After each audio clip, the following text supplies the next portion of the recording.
C'est l'un des objets les plus célèbres de l'histoire de l'art contemporain.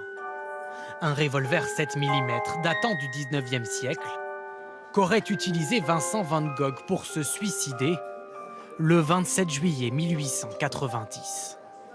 Il a été retrouvé en 1960 dans le champ dans lequel Van Gogh s'est donné la mort par le propriétaire du terrain. La position ouverte en fait, de ce cran de sûreté montre qu'il y a un coup de feu qui est parti juste avant. Un vieux revolver rouillé, objet témoin de la tragédie vécue par l'un des plus grands peintres de son époque.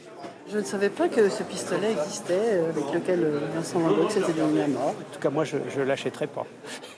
Déjà, je n'ai pas les moyens. Et deuxièmement, on n'est absolument pas sûr de l'authenticité. Car derrière cette vente aux enchères subsiste un mystère. S'agit-il bien du pistolet utilisé par Van Gogh pour en finir avec la vie? Le peintre réside alors à Auvers-sur-Oise, dont il dessine les reflets et les couleurs. Son église, ou ses champs, comme dans cet ultime tableau où transparaît l'âme torturée d'un peintre en souffrance.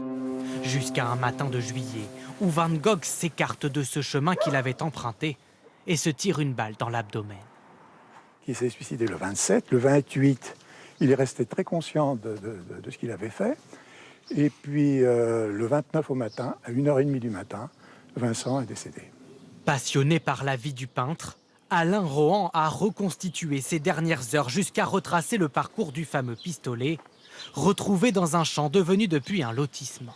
Pour dire que c'est le pistolet de Van Gogh, il faudrait qu'il y ait des empreintes, il faudrait qu'il y ait des empreintes digitales, il faudrait qu'il y ait le test ADN. Dire que Vincent l'a utilisé, non, il faut être honnête. Certainement. Certainement.